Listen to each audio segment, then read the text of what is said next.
Psychology is the scientific study of the mind and behavior, both in humans and non-human animals. It encompasses a vast field of study, exploring everything from the biological influences on our actions to the impact of social and cultural factors on our thoughts and feelings. Now listen to part of a talk in a psychology class. In normative social influence, people conform to the group norm to fit in, to feel good, and to be accepted by the group. However, with informational social influence, people conform because they believe the group is competent and has the correct information, particularly when the task or situation is ambiguous. In one famous study, known as the Asch conformity studies, participants were placed together in a room and asked to look at a drawing of a clear and simple straight line. The participants in the study did not have to rely on the group for information. Anyone who saw the picture knew it was a straight line. So, when the other participants, who were secretly researchers taking part of the study, all agreed that the line was a curved line and not a straight line, one studied participant actually agreed with the other people in the group, even though it was clear that they were wrong.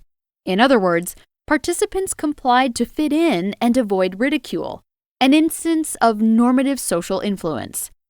An example of informational social influence may be what to do in an emergency situation. Now imagine you're in a movie theater watching a film and what seems to be smoke comes in the theater from under the emergency exit door. You are not certain that it is smoke. It may be a special effect for the movie, such as a fog machine. When you are uncertain, you will tend to look at the behavior of others in the theater. If other people show concern and get up to leave, you are likely to do the same. However, if others seem unconcerned, you are likely to stay put and continue watching the movie. Question: why does the professor mention the Asch conformity studies?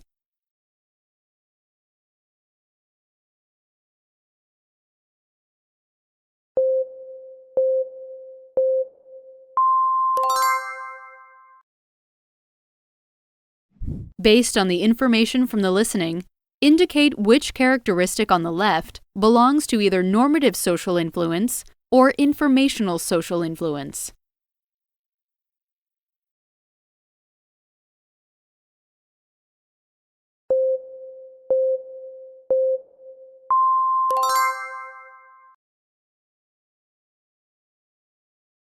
Now listen to part of a talk in a psychology class. Now, humans engage in aggression when they seek to cause harm or pain to another person. Aggression takes two forms depending on one's motives: hostile or instrumental. Hostile aggression is motivated by feelings of anger with intent to cause pain. A fight in a bar with a stranger is an example of hostile aggression. In contrast, instrumental aggression is motivated by achieving a goal and does not necessarily involve intent to cause pain. A contract killer who murders for hire displays instrumental aggression. Now, there are many different theories as to why aggression exists in the first place. Some researchers argue that aggression serves an evolutionary function. Men are more likely than women to show aggression. From the perspective of evolutionary psychology, human male aggression, like that in non-human primates, likely serves to display dominance over other males, both to protect a mate and to perpetuate the male's genes. Sexual jealousy is part of male aggression.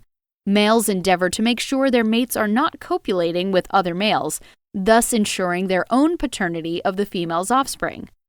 Although aggression provides an obvious evolutionary advantage for men, women also engage in aggression. Women typically display instrumental forms of aggression, with their aggression serving as a means to an end.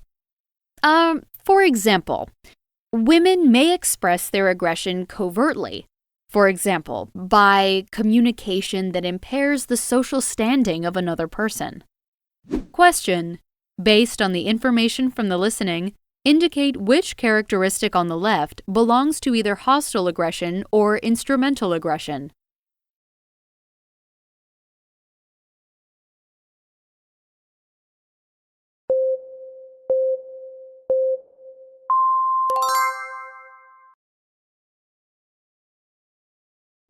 what is implied when the professor says this?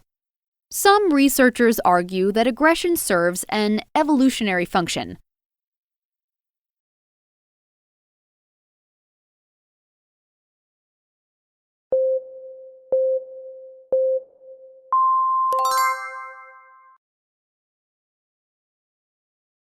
Now listen to part of a talk in a psychology class. With the rapid growth of technology and widely available mobile technology and social networking media, a new form of bullying has emerged: cyberbullying. Cyberbullying, like bullying, is repeated behavior that is intended to cause psychological or emotional harm to another person. Now, what is unique about cyberbullying is that it is typically covert, concealed, done in private, and the bully can remain anonymous. This anonymity gives the bully power, and the victim may feel helpless, unable to escape the harassment, and unable to retaliate.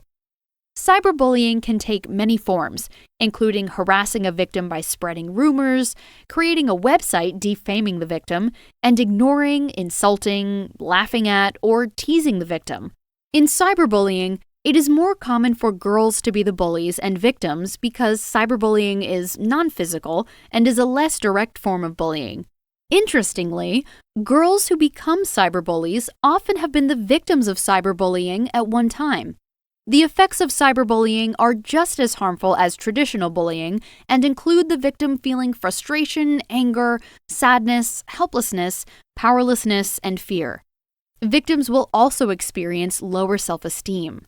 Furthermore, recent research suggests that both cyberbullying victims and perpetrators are more likely to have ideas of suicide, and they are more likely to attempt suicide than individuals who have no experience with cyberbullying. Question: what is the professor's opinion of cyberbullying?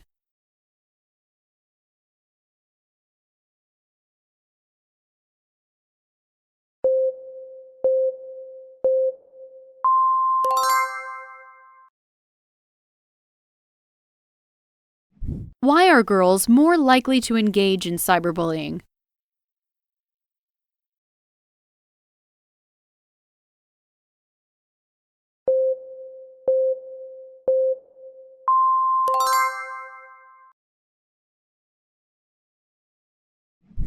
Now listen to part of a talk in a psychology class. Alright, now, social psychologists have documented that feeling good about ourselves and maintaining positive self-esteem is a powerful motivator of human behavior. In the United States, members of the predominant culture typically think very highly of themselves and view themselves as good people who are above average on many desirable traits. Often, our behavior, attitudes, and beliefs are affected when we experience a threat to our self-esteem or positive self-image.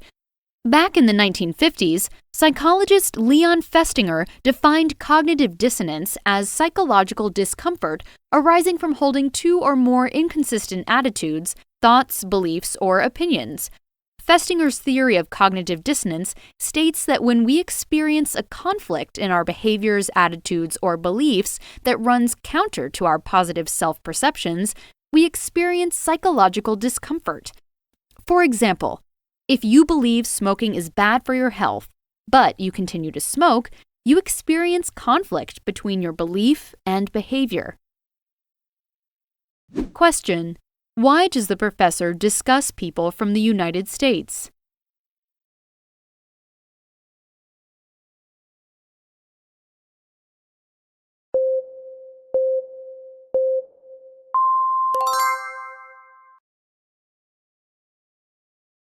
Why does the professor say this? For example, if you believe smoking is bad for your health, but you continue to smoke, you experience conflict between your belief and behavior.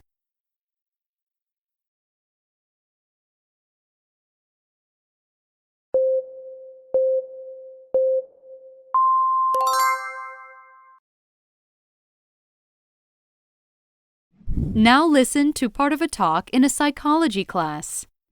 So, researchers have tested many persuasion strategies that are effective in selling products and changing people's attitude, ideas, and behaviors. One effective strategy is the foot in the door technique. Using the foot in the door technique, the persuader gets a person to agree to a small favor or to buy a small item, only to later request a larger favor or purchase of a bigger item. The foot in the door technique was demonstrated in a study by Friedman and Fraser in the 1960s, in which participants who agreed to post a small sign in their yard or sign a petition were more likely to agree to put a large sign in their yard than people who declined the first request. Research on this technique also illustrates the principle of consistency. Our past behavior often directs our future behavior, and we have a desire to maintain consistency once we have committed to a behavior. A common application of foot in the door is when teens ask their parents for a small permission and then asking them for something larger. Having granted the smaller request increases the likelihood that parents will acquiesce with the later, larger request. So, how would a store owner use the foot in the door technique to sell you an expensive product? For example, say that you're buying the latest model smartphone, and the salesperson suggests you purchase the best data plan. You agree to this. The salesperson then suggests a bigger purchase, the 3-year extended warranty. After agreeing to the smaller request, you are more likely to also agree to the larger request. You may have encountered this if you have bought a car. When salespeople realize that a buyer intends to purchase a certain model, they might try to get the customer to pay for many additional features like leather seating. Question: how did Friedman and Fraser demonstrate the foot in the door technique?